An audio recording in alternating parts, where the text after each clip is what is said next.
Awesome.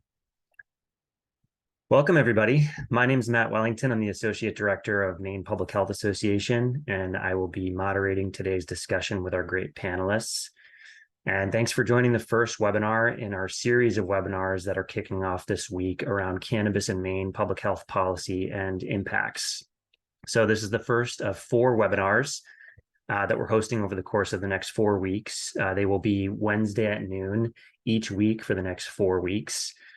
Today is going to lay the groundwork for the rest of the series. We're going to cover some of the health effects of cannabis use, potential health effects, so what we do know, what we don't know, what research is still needed, identify some potential policy gaps there, and that will set us up for the rest of the series, which will dig into issues around medical use versus adult use regulations. We'll have a webinar on municipal policy versus state policy on cannabis, and one on youth prevention strategies as well. So I encourage everybody here to tune in to the next webinar series, or next webinars in the series, excuse me, as well, to get a full picture of cannabis use in Maine and public health policy and impacts. So with that, I'm going to go through some housekeeping items and then introduce our panelists and pass it straight to them. Although Dr. Barkin, I think we lost. Hopefully he jumps back on in a minute here.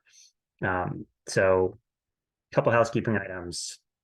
This project is supported by the Health Resources and Services Administration of the U.S. Department of Health and Human Services as part of an award to the public health training centers. And the contents of today's webinar don't necessarily reflect the official views of HRSA, HHS, or the U.S. government. You can receive continuing education credits for this webinar if you follow this link here, which I'll also put in the chat shortly, and choose Cannabis in Maine from the drop-down menu. And you can also receive a certificate of attendance by going to the nephtc.org website to complete webinar evaluation forms. And a big thanks to our partners. So we have co-sponsors for this webinar series. We are Maine Public Health Association, and our Alcohol, Tobacco, and Other Drugs member section is a sponsor here, as well as the Maine Medical Association, Maine chapter of the American Academy of Pediatrics, and the New England Public Health Training Center. So big thanks to all of our partners. A couple things to note for the webinar. So this is being recorded. Everybody is muted. You cannot go off video. But we will take audience questions when the time comes. So we will have a good chunk of time for Q&A. We will moderate that using the Q&A function. So if you have a question, when the time comes to submit that question, please do so in the Q&A function, and we'll direct that to panelists as appropriate. And then at the end of the webinar here, I will just ask folks to stay on for 1 or 2 minutes to finish a super quick survey that we need for HRSA evaluation. So stay on for 1 or 2 minutes to finish that survey. It'll pop up in the Zoom. That brings us to our panelists today. So I'm very happy to briefly introduce Alexis Perry from the Maine CDC, Scott Gagnon from the AdCare Educational Institute of Maine, and Dr. Jeffrey Barkin, who is the immediate past president of the Maine Medical Association. And I'll ask them to give a little bit more of their background when they share their opening remarks. And so that'll kick off our opening remarks for this session. And we're going to start with Lexi, who's going to share the kind of top line on data for cannabis use in Maine and some of the potential health impacts that we're seeing. So Lexi, I can pass it over to you. I'll stop sharing my screen. You can go ahead and share yours. Great. Thank you so much. Get these slides up. All right. So thank you all for being here today. My name is Lexi Perry. My pronouns are she, her, hers. I work for the Maine Center for Disease Control and Prevention as a substance use prevention specialist. And I work with a focus primarily on cannabis prevention. I am a certified prevention specialist, and I'm also a student at the Boston University School of Public Health. I'm currently working on my master's in public health. And I was just asked to remind everyone, these slides are property of the Maine Center for Disease Control and Prevention and are not for redistribution. So a brief introduction just to terminology I'll be using, and I think probably my co-presenters as well today. So I will be using the term cannabis rather than marijuana through these slides. This is reflecting a change that was made to Maine state statute in 2022 to use more equitable language. Some data sources still will use the term marijuana, and so you might see that on a couple slides with federal and state data, but otherwise we will be using the term cannabis.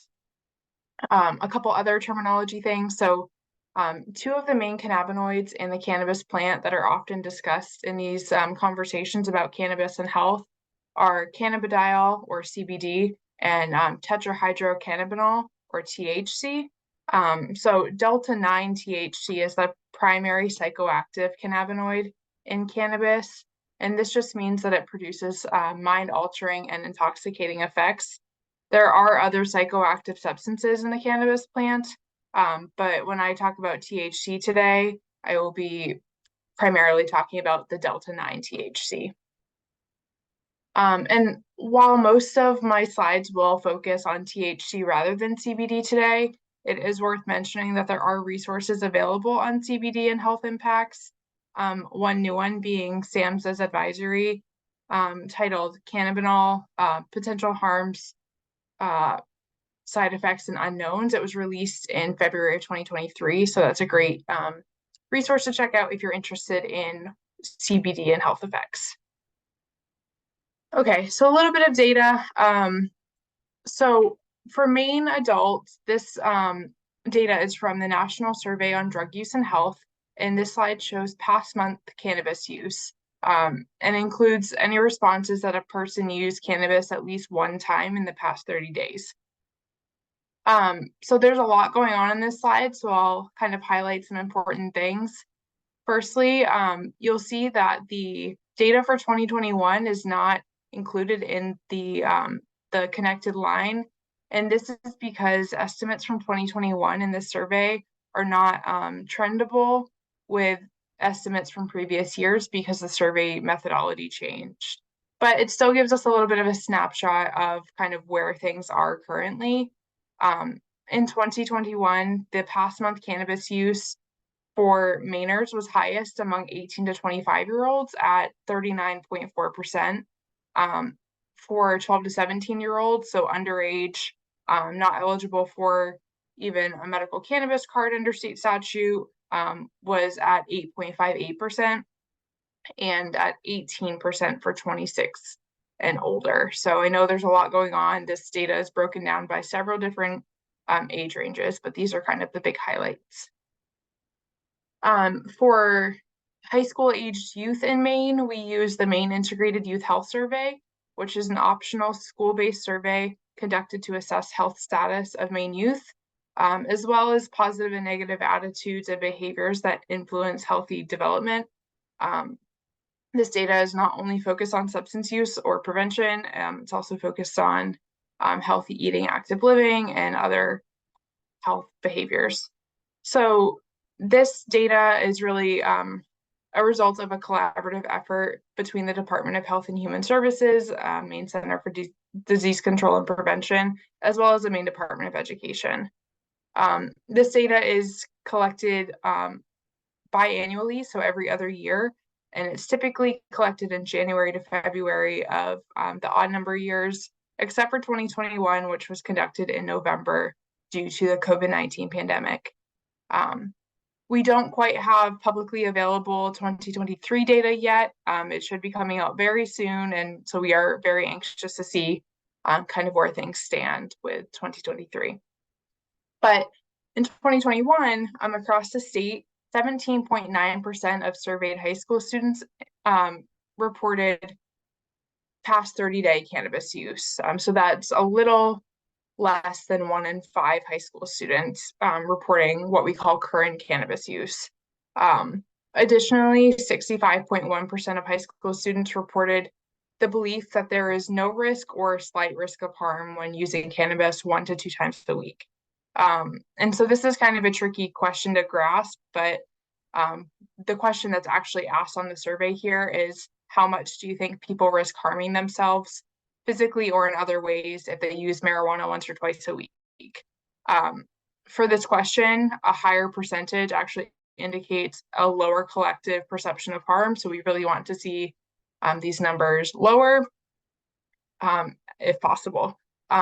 There's not much of a trend you can see here on this indicator, as prior to 2019, this question asked about perception of harm of smoking cannabis and not just use of cannabis in any form. All right, so for middle school youth, we have, again, current or past 30-day cannabis use. In 2021 across the state, 3.2% of surveyed middle school students reported current use of cannabis. And this data point captures 7th and 8th graders. Additionally, for middle school students, 38% reported believing there was no risk or slight risk of using cannabis 1 to 2 times per week. So this protective factor is a little bit more in place for middle school youth in Maine than it is currently for high school youth. So just the last little bit of data before we get into a couple other things. There's a lot of data on this slide.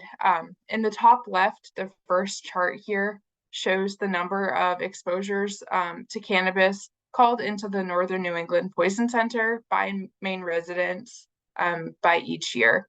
So we see an increase over the last several years from 60 calls in 2020 to 104 in 2022. The next chart below, chart number 2 on the bottom left, shows a breakdown of what percentage of these calls were for youth. And so 37.5% of these calls in 2022 were due to exposures for children between the ages of 0 to 5. So that's a pretty significant portion of the calls for, very young children. Another 15.38% of these calls were for 6 to 12-year-olds. So almost 50%, or almost more than 50% of these calls are for minors. So this speaks to the need for increased protections for young people, including safe storage and packaging of products. The third chart on the right-hand slide shows the breakdown of the types of products included in these exposure calls for ages 0 to 12, and then for 13 and up. And this is from 2020 to 2022. So for both age ranges, by far, cannabis edibles were the most frequent product type involved, followed by dried cannabis and then concentrated extracts. So I think one of the things that's often a big concern is that edibles look very similar to sweets like candy or other baked goods, and they can be easily mistaken by young children for non-cannabis containing products that they enjoy. And so this again speaks to the need for increased protections. So a few recommendations. In 2021, SAMHSA released an evidence-based practice resource guide entitled Preventing Marijuana Use Among Youth, which contains some recommendations for states to implement to reduce cannabis use among youth. Among these recommendations was a full section on the regulation of cannabis products, manufacturing and packaging. And so I think a few really important things to highlight in these strategies were requiring plain product packaging, limiting any imagery that could appeal to children on packaging, requiring transparency on product labels, including THC and CBD content and ingredients, and requiring prominent warning labels. On the right-hand side of the screen, you can see a couple symbols. The top one is called the universal symbol. Currently, Maine does require the universal symbol for the adult use cannabis products. It must be on each package no smaller than 1/2 inch by 1/2 inch on the package, or 1/4 inch square on each edible standardized serving. But this is not required in the medical use of cannabis program. So that's kind of one strategy to potentially improve reduce access among youth, is requiring it across the board.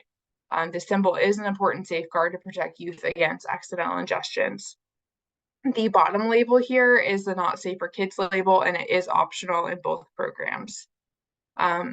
Maine CDC and our network of prevention partners, along with the Office of Cannabis Policy, have worked collaboratively to increase education around the importance of safe storage of cannabis products. And this is similar to the education that we provide around other substances, including prescription medications and alcohol. So a few health impacts before I get ready to wrap up. So cannabis use has several potential short-term and long-term health impacts. It's important to note that these are all possible impacts. Not all people are going to experience all or any of these, but they are very real considerations for people's health. It's important to note that more research is needed to determine the extent of some of these relationships.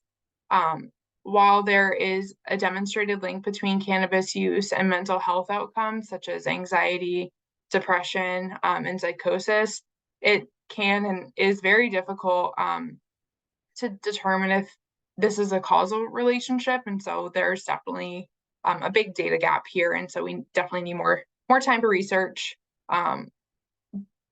But for an individual that's experiencing cannabis withdrawal symptoms, these can include anxiety, difficulty sleeping, and other related mental health symptoms. In the short-term impacts category, a couple items important to highlight. Decreased reaction time. This really impacts a person's ability to drive safely. Paranoia, one of the mental health symptoms. And then also difficulty concentrating or problem solving and interruptions to REM sleep. REM sleep is a period at which the brain processes emotions, commits items to memory, and a person dreams.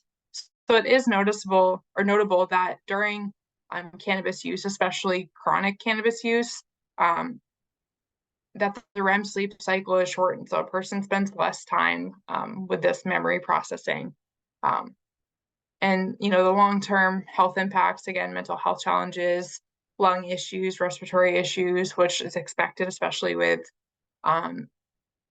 combustible cannabis products, chronic cough, and cannabis hyperemesis syndrome, which is cyclical vomiting and severe nausea. So quickly, cannabis use disorder symptoms. I'm not going to read these all to you, but these are all symptoms of problematic cannabis use. This slide was developed by the University of Washington and Washington State University's Prevention and Research Subcommittee Cannabis Concentration Work Group. And they have a whole slide deck on cannabis concentration. This slide deck was made publicly available for educational purposes, and I think this slide does a great job. Many people are unaware that, like with any substance, there is a potential for disordered cannabis use. And some research estimates that 3 in 10 people who use cannabis are at risk for developing a cannabis use disorder, meaning they're unable to stop use on their own, even if it's causing social, health, or financial problems. And this risk is higher among people who started at a younger age. So we're talking a little bit about cannabis potency, and potency is really the amount or the percentage of THC in the product. And this can vary depending on the product type. Flower strains of cannabis tend to use less or have less THC than other products such as concentrates. One of the, I think, primary gaps to really highlight here is that not all studies are using the same definition of high potency. Commonly, this threshold in research sits between 10 and 12% THC. The U.S. Drug Enforcement Agency still uses 12% as their threshold. But as product trends change, there's a drastic increase of moving towards non-combustible cannabis, which, while this does limit exposure to cannabis smoke, which is demonstrated to contain many of the same carcinogens as tobacco smoke. The trade-off is that many of these products have THC concentrations much higher than 10 to 12%. Some of these, edibles, vapes, concentrates can contain content between 40 and 80% or more. And so if this is what people are using, they're much higher than that kind of high potency threshold. And this is really notable because a growing body of research is demonstrating that a frequent use of cannabis and high potency cannabis drastically increases the risk of a cannabis use disorder among young people, especially. A quick snapshot of Maine's cannabis market. A 2020 study demonstrated that nearly 95% of products sold in Maine legal markets, and at this time it was the medical market, were over 10% THC. So if 95% of product availability sold in the market are at above this threshold, at which poor health outcomes can occur, then this is what a vast majority of people in Maine are using. On the right-hand side of the slide here, you see a chart of typical THC potency by used by past month cannabis users in Maine. This is from the 2022 Maine Office of Cannabis Policy, Cannabis Markets and Associated Outcomes Survey. While the sample was small, 472 participants who reported using cannabis, this is fairly consistent with the 2020 study just mentioned, in that only 4% of respondents reported using cannabis with a potency under 10%. So this is really notable that people don't really have access or aren't using anything that's considered a low potency cannabis. So finally, to wrap up, some implications. We still need a lot of research. So there's varying potencies. There's no defined limits or servings on cannabis, like there might be for alcohol. And so a lot more research is needed to really develop strong recommendations for health. We always need additional data and monitoring capability. Surveillance data is helpful, but there's always a piece of the puzzle missing to tell the full story of what's happening in the community and why. Surveillance data is also, by the time it gets released, it's been a chunk of time, typically about a year before the data comes out. And so things have already changed potentially, especially when policy changes are outpacing data collection. We also will always need ongoing community education and transparency to really develop that health-centered policy. In terms of some potential solutions that the American Public Health Association, SAMHSA, or other states have explored or implemented or recommended are maintaining and strengthening packaging and labeling requirements, dedicating funding for efforts that focus on prevention, screening, and treatment of substance use, and especially including cannabis use. A lot of efforts right now with the opioid crisis are really focused on opioid prevention and treatment. But there is still a need for that specific to cannabis and other substances as well. Another strategy that a few states have used, notably Illinois, Connecticut, and New York, are a potency cap or potency tax in attempts to mitigate some of the harmful effects of high potency cannabis. So with that, I think I will pass it over to Matt or to Scott, I guess, to take it away. Yeah, I'll jump in really quickly. So Scott, I should have done this when we first kicked off the webinar because there's definitely a lot of folks here from out of state who might not have the background and history on our cannabis program. So can you, Scott, when you start your presentation, just share when was the medical program established, when was the adult use program established, just to give people that context. And you can go ahead and share with your slides when you're ready.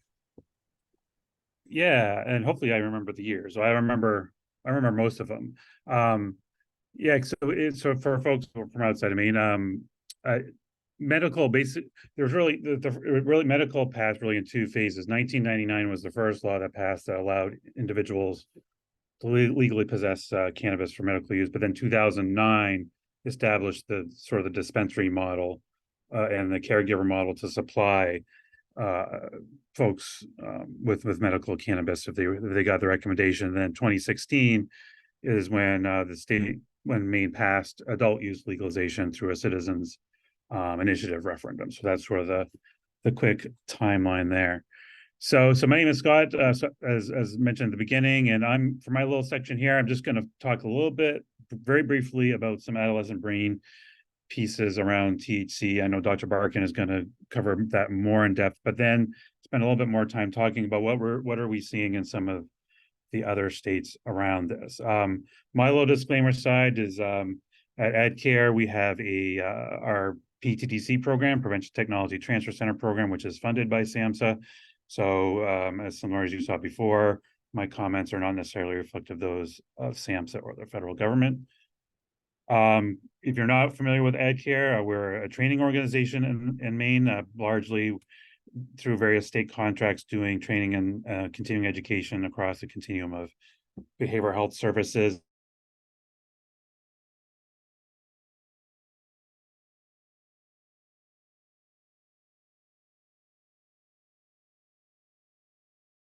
To the prevention field in New England, very similar to the technical training center here for public health for New England, very similar kind of model.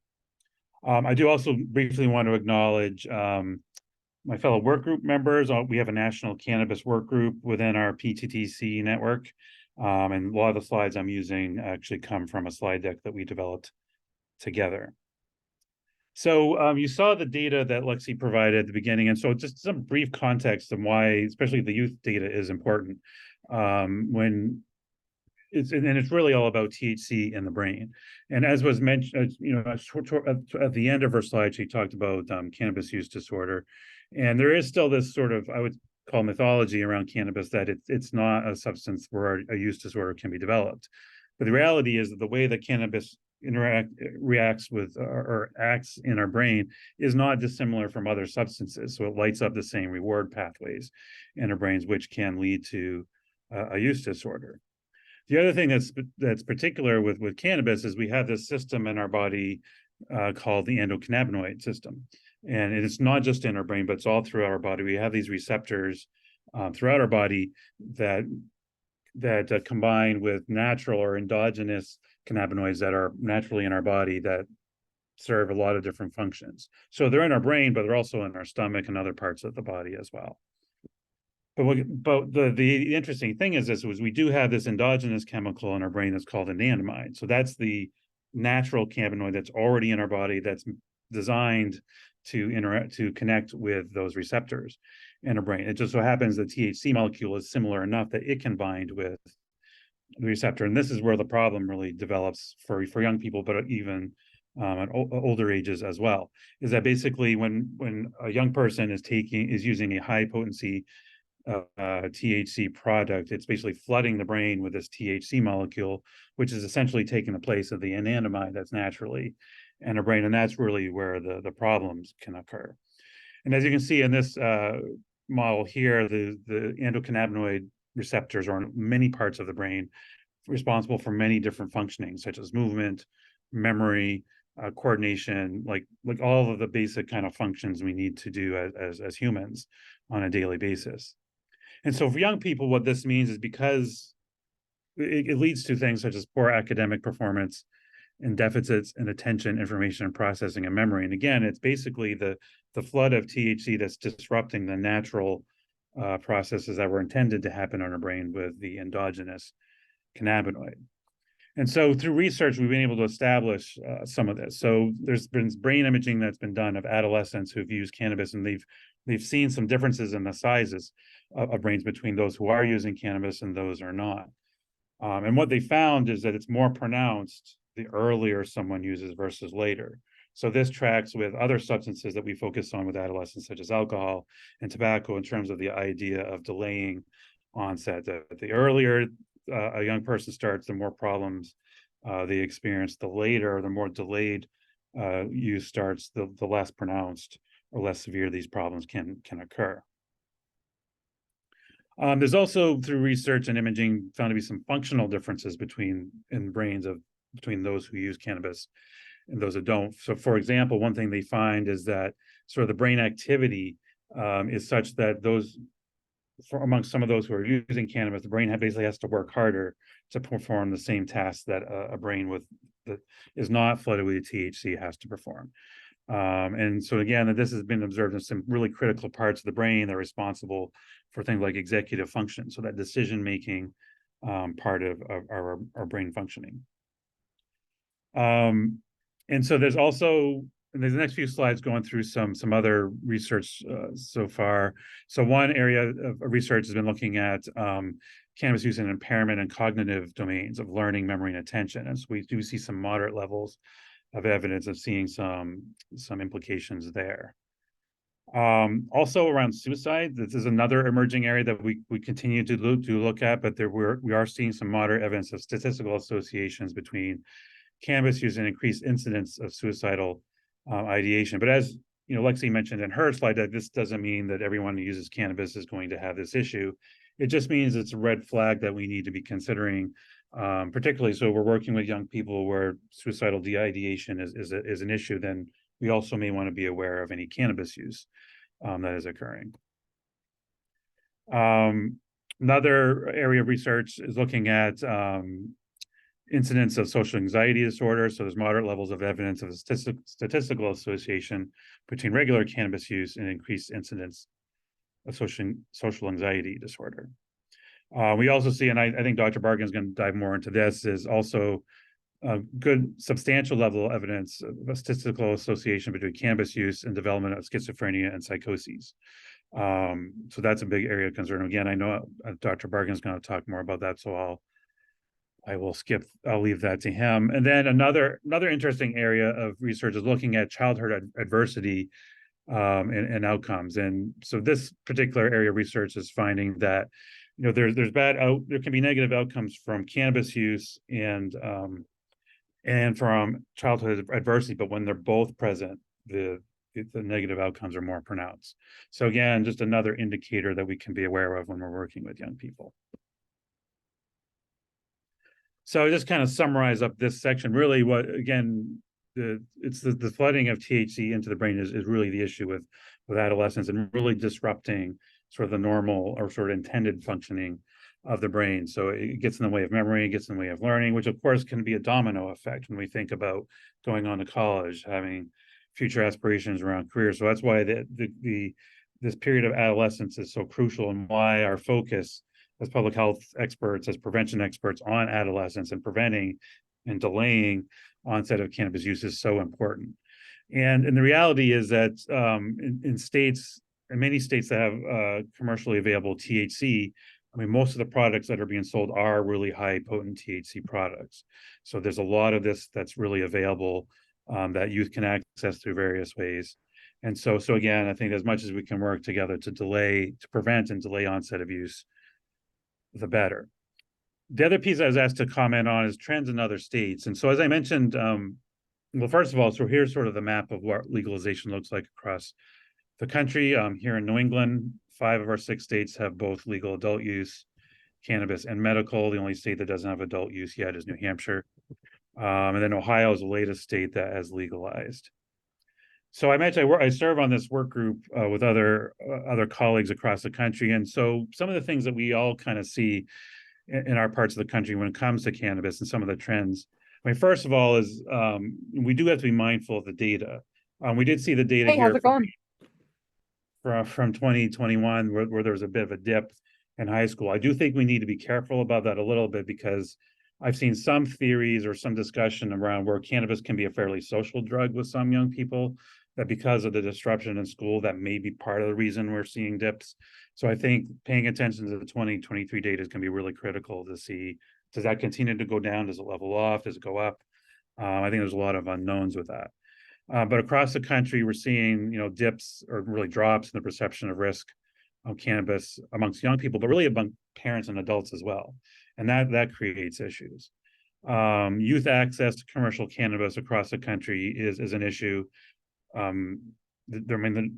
Whether they're going through stores, but mostly through social access, through the parents, through older adults, older siblings. Exposure to cannabis marketing is becoming an issue. Lack of securing of products at home is a public health issue. And then I think looking at dispensary density in states that have legalized. So for example, in Denver, Colorado, they did a study to find that there was greater outlet density of cannabis outlets in poor and disadvantaged neighborhoods. So I think in terms of a health disparity, that's an area that we really need to kind of pay attention to.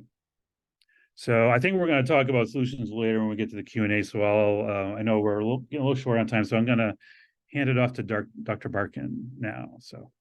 Okay, well, thanks, Scott, and thanks, Lexi. That's really terrific. So to set the stage, I'm a practicing board-certified psychiatrist. I actively treat patients in Portland, Maine on Exchange Street.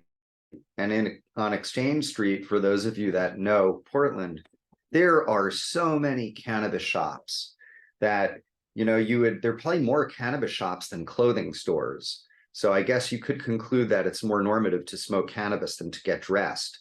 So I think that we're living in a period of time where our milieu gives a message of two things. One is widespread abundance of a substance that is an addictive and dangerous substance, while simultaneously rebranding it into this thing called medical marijuana, yet there are no medical real indications for marijuana.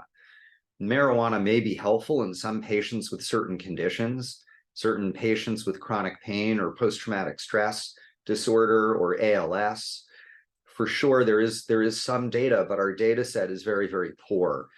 This is a drug that has been Schedule I in the Controlled Substances Act that has made any real research virtually impossible. So now, almost overnight, we find ourselves living in the social experiment where it seems as if there's a pot place everywhere. Everybody is using it. 45% of Mainers have used cannabis in the past 30 days, and 20% of Mainers use 80% of the cannabis, which is very similar to other substances of abuse. The perception of cannabis's safety fuels it, and cannabis is now one of the top markets in Maine, up there with lobsters and blueberries. But let's take a step back and talk for a minute about the pharmacology of THC. THC is one chemical of a class of chemicals called cannabinoids that exist in plants of cannabis species.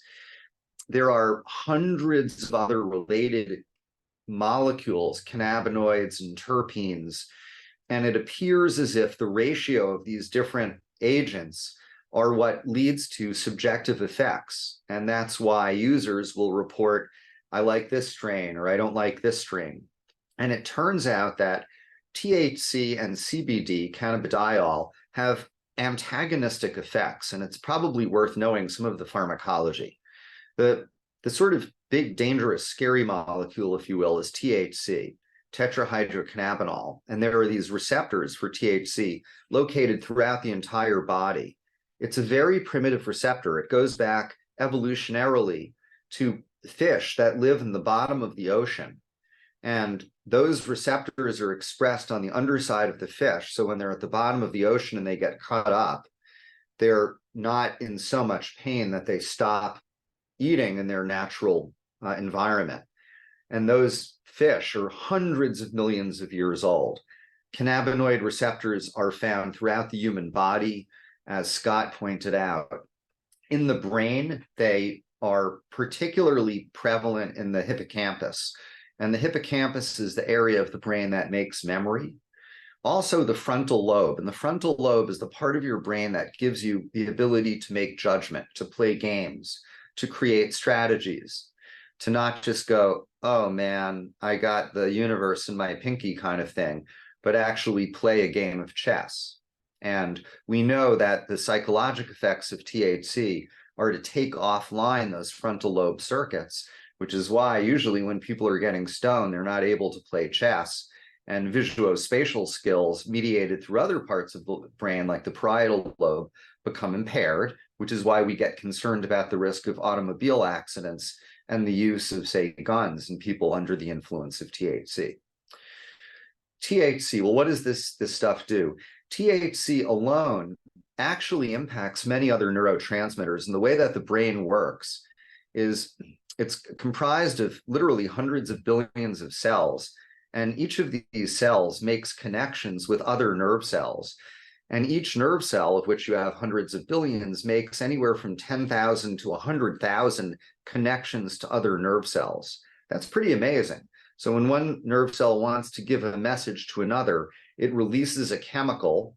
That chemical diffuses across a space called the synapse and binds to a receptor on the second cell, which then gets the message and either fires or doesn't fire, is inhibited from firing. What THC does specifically on a receptor level is it acts on the cell that releases the neurotransmitter in a retrograde fashion to modulate the release of the transmitter, usually in an inhibitory way. So think about that. Let's say you're engaging your hippocampus because you're learning, I'll use myself as an example, coming back to tennis. You're doing tennis lessons, right? And you're using those circuits to repetition for muscle memory and building those memories. When that hippocampus gets destroyed, those circuits just don't work. So that retrograde effect doesn't just impact the THC receptor, but it impacts all of the other receptors that we know are important, like GABA, which is the predominant inhibitory transmitter, and glutamate, that's the excitatory transmitter, as well as the usual suspects like dopamine, serotonin, and norepinephrine, which we know modulate mood. We also know that THC works on amphetamine pathways and stimulation of amphetamine pathways in the reward centers of the brain, like the nucleus accumbens and the ventral tegmentum, give the person a reward, which increases the likelihood that they're going to come back and do it again. The risk goes up when you're talking about high potency strains. So that's the pharmacology. I will tell you that the impact of cannabis is very age dependent. We're really beginning to learn that, and I'll show you some slides. But before going to slides, which sometimes I feel can be a bit of a distraction, I wanted to give you a sense that the lifespan exposure to cannabis is very long. So you think about not just children, but think about a fertilized egg. Think about a pregnant woman who's exposed to high potency THC because she believes it's safe to decrease her nausea using a product bought in a store with all of these medical images, like it's the Red Cross or some hospital or urgent care center. Well, now all of a sudden, because THC and other cannabinoids are fat soluble, the baby with its developing brain is exposed, because if a drug is fat soluble, it crosses the blood-brain barrier and the placental barrier, thereby getting into high concentrations in the developing brain of the embryo and fetus. Now, we don't know what the effect of that is, but I will tell you, I would be very, very surprised if it was positive. And there's some preliminary data that children born of heavy cannabis using mothers have withdrawal symptoms and may have deleterious neurobehavioral effects. That's an area where we need new research. But certainly there are a lot of women that hope to have kids one day. And as the perception of cannabis is this sort of overstated thing that it's safe, people really need to be warned. And it's our role as healthcare practitioners not to just be Debbie Downers and tell people what to do and what not to do, but to provide them with not just the information, but the platform to communicate with us so that we accept who they are and help that to make for good decisions in them. When you go across the lifespan, now that that person is born, perhaps they've been exposed to THC and what other cannabinoids, and perhaps their brain, particularly in reward pathways and judgment pathways, is altered. And therefore, perhaps they're behind the 8 ball compared to their peers who have not been exposed in utero to high potency THC. And that may explain some of the data sets that we've recently seen. Now we go through growing up, and high environments with adverse childhood experiences, like Scott has mentioned, are a real setup for the development of substance abuse, including cannabis use disorders. And early use of substances, whether it be alcohol or cannabis, increases the likelihood of problematic use later on. And that is certainly the case with high potency cannabis. So why all of the concern about this? It turns out that the developing brain is particularly vulnerable to the negative effects of THC. And when I say developing brain, think before age 25, think those frontal lobe circuits that we use to make good judgments. Think about boys whose car insurance rates are very high until they're 25, when their judgment is better because their frontal lobes have developed, and then those car insurance rates come down, right? So it's the people, it's those young people who don't have developed frontal lobes that are at particular risk. And let me show you, let me share my screen with you, if that's okay. I'm not very good at this, so you're going to have to maybe tell me, Matt, if I've got it right. Yeah, I'll chime in if you've got it. And just to flag that, we're going to start the Q&A at 12:50, so we have at least 10 minutes of Q&A. Yeah, I'm going to go really fast through this, but I want to get across that it's not being like Debbie Downer to say there's real danger here. And the public health thing that I like to look at metrically is PAR, or population attributable risk factor. And this basically asks, all right, for a given outcome, what is the risk factor contribution? And what I'm showing you here is by year on the x-axis, the risk of developing schizophrenia that's attributable to the potency of cannabis. And what we're seeing is kind of the story that we've always known, and that is that low potency cannabis is associated correlatively, maybe not causally, with a lower risk of schizophrenia than high potency cannabis. And this is a real issue because cannabis has gone from 2% by weight to now 25 to 30% by weight by the use of clever hybrid techniques. Hey, Dr. And in this Barkin, graphic, which is just wanted to show, we can't see the slides. So if you go to the bottom of your Zoom screen, the up arrow that says share screen, you click on that, and then it'll ask you to say which screen you want to share. Just click entire screen, and that should put your slides up.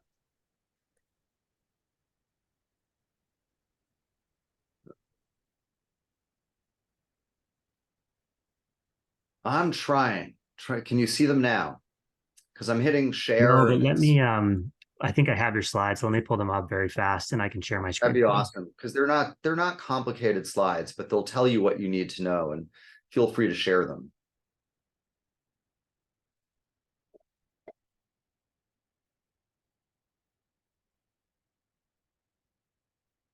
Yep. Just so let me know one sec.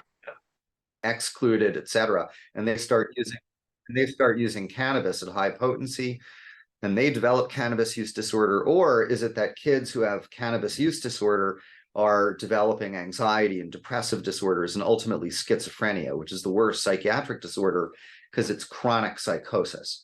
And you can actually begin to address that chicken and egg question by the use of propensity analysis, which looks at direction of causality. It's not 100% because it's statistical, but when you begin to aggregate large data sets and you correct for the propensity for a diagnosis such as schizophrenia, you're really able to pretty confidently, with high levels of confidence, say, you know, oh my goodness, a lot of schizophrenia could be prevented by people not using cannabis. It's really that simple. Next slide.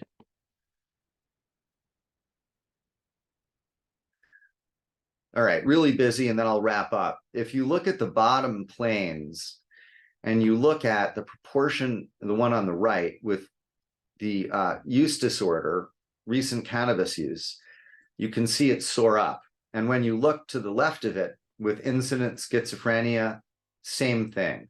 The population attributable risk soars as a result, probably, of increasing frequency, normalization of belief that it's safe, because it's on every corner. But now that it's all new, I think it's safe to say that we have a population or subpopulation of people that will convert, and upon exposure to chronic high potency cannabis, develop schizophrenia, which quite honestly is the worst symptom of schizophrenia. And finally, we got to mention something about older people, because a lot of older people in my practice, I see a lot of people, very functional people, doctors, lawyers, judges, legislators, a lot of people use cannabis. So it's important that we have this conversation, because as people get older, the cardiovascular effect, particularly getting an arrhythmia, a heart rhythm that can cause syncope or passing out, becomes very real. And we're seeing as exposures go up in emergency rooms, just this sort of thing. The other thing, just to sort of highlight what Scott was talking about in terms of caution, is as older people are using cannabis, particularly oral products, to highlight the need to lock it up. I have a patient who was careless, and one of those gummy bears got out of his pocket and somehow into the mouth of a grandchild. He's not allowed to see his grandchildren anymore. Not that the plural of anecdote is data, but that's a pretty severe lesson to learn. So in short, it's safe to say that cannabis and THC and other cannabinoid products are potent drugs with potent effects on multiple transmitter systems. And there's really good evidence from Denmark and multiple other sites that as the power by weight, as the potency is increased of cannabis over time, so too is the contribution on the development of schizophrenia. So those are my comments.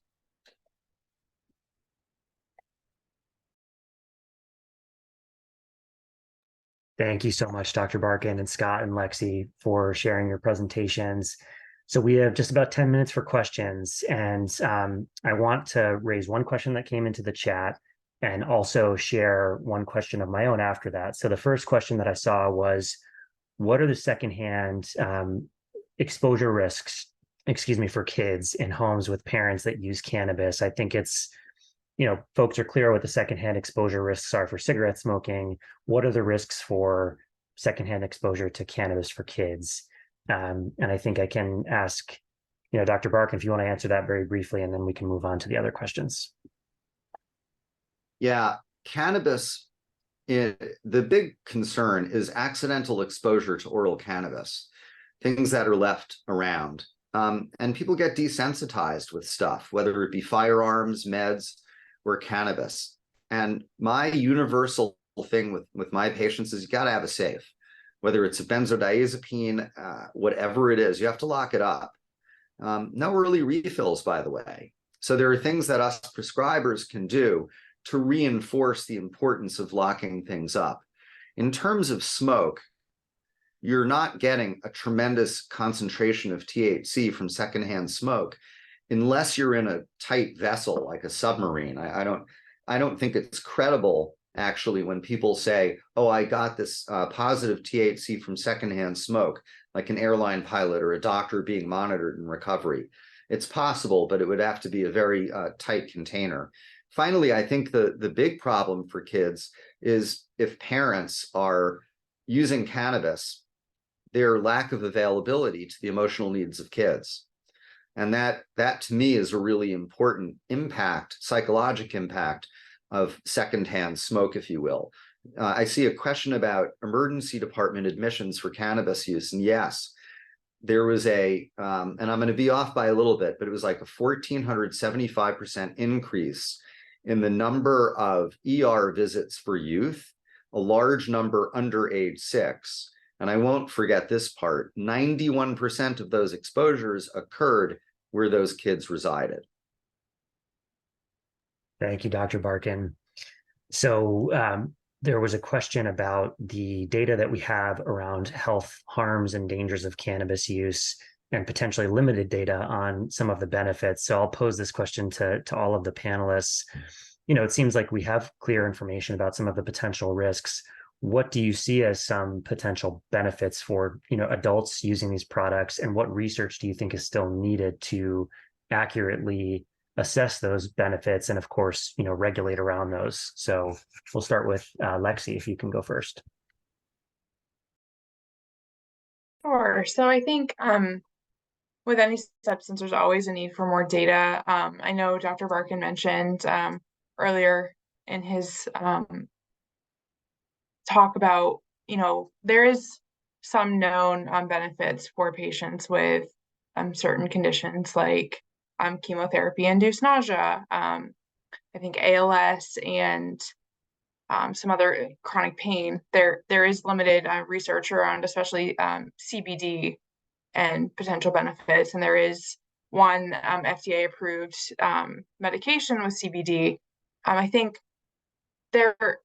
like I said before, there is always a need for more data. I think one of the gaps in data is if there are benefits for other conditions, that what is the cost benefit analysis, and like what if there's a potential benefit, where does that stop, at what level, how much THC, how often. There's no current understanding or guideline that's well researched and well documented about dosage and potency and things like that for cannabis, and I think that's a big gap. I do think the struggle that we've had is this is still a Schedule 1 drug federally, which does make it really difficult to research. And up until 2016, there's only one research center in the country that was funded to do cannabis research, and it was on one potency level, one concentration of THC, and so that really limits kind of the information that we have right now. I'm sure others can add to that. I do want to jump in, since we're running out of time pretty quickly here, and just say Dr. Barkin did mention, I think it was you, we're in a social experiment right now. So the research is catching up as it's already out in communities. But I want to pass it to Scott, because at the end of your presentation, you said, here are some potential solutions, but we're going to cover those in the Q&A. So I want to pass it and ask you, what do you think are potential solutions to all of these things that we've raised here on the webinar? Policy solutions or community interventions. What would you say we need to keep an eye on? Yeah, I mean, I think particularly here in Maine, is one thing is we need to fund community prevention. We have revenues come in. They're supposed to be going towards public health or education and prevention, and they haven't quite got down to the community level. And so I think that's one thing that we really need to do. I think one of the larger issues we have is we need to figure out how to get adults to take it seriously, our lawmakers, our decision makers, because that's, from my vantage point, one of the impediments we have in our state is lawmakers not really wanting to take on the hard work of addressing these issues. But I think, we've talked about the perception of risk, and unfortunately that can get reinforced by adults not taking it seriously. And just quickly on the study piece, I think we have to be careful about what is being called a study. It's like with alcohol and tobacco, there's a cannabis industry that sometimes can blur the lines on what is actually a rigorous scientific study and what isn't. And a good example, I'm just putting this in the chat, is there was a story today of an actual rigorous scientific study that points to cannabis not being effective for treating heroin use disorder, which is something the industry has kind of put forward as a possible health benefit of. But when we actually do the rigorous science, we see that actually it doesn't have a benefit. So I think we just have to be careful when we talk about studies and be able to decipher what is an actual rigorously scientifically designed study and what is a survey. So that's my 2 cents. Thanks, Scott. And I'll just say we launched the evaluation for folks to fill out. So stick around for next few minutes and fill out that quick poll. And as people are doing that, Dr. Barkin or Lexi, do you have things that you want to add to that question of, what do we do? What are some of the solutions here? Well, the first is we have to appreciate that cannabis affects people in very radically different ways, often unpredictable ways. So there are some people who take marijuana, even low doses, and have panic attacks, right? And they're like, why would anybody do this? It was so unpleasant. There are other people that just become like Cheech and Chong stupid. Other people that can use it socially. So there's a very vast distribution. Similarly, clinically, there's a vast distribution on effects. So for example, I've noticed, as have others, that the use of opiates in some patients goes down if they use cannabis. However, other studies have shown the opposite, where states that have legalized cannabis have higher rates of opiates. So I suspect that what goes on here is that we're using claims data, which isn't always accurate, and that we always have to ultimately bring it back to the individual patient in front of me. So, if I'm dealing with a kid who has a family history of schizophrenia, who is having increasing isolation, is getting increasingly poor grades, I'm going to have a very different level of concern than a kid that's popular, who's getting high once a month with his buddies, and is an A student, dating the prom queen. So it has to be context specific, and we clearly need more research not just double-blind studies, which are impossible to do with psychoactive drugs like THC, but large, well-controlled population-based observational studies. Thanks, Dr. Barkin. Lexi, you can have the last word in the next 30 seconds. Oh, thank you. I think I agree with what's been said. I think the biggest need is really a collaborative approach. This has kind of been all hands on deck. There's not one field that necessarily owns this, and so really to kind of come together and do some really great research and education, and also to make sure that we're centering stigma-free, equity-centered health conversations, as this is really the biggest need. So thank you. Well, thank you so much to our panelists and for folks who joined to listen in. Please tune in to the future webinars in the series. They're once every week for the next 4 weeks, Wednesday at noon. We'll dig much more into some of the things that we've started to cover here. So thank you all. Hope you have a good rest of the day. Bye.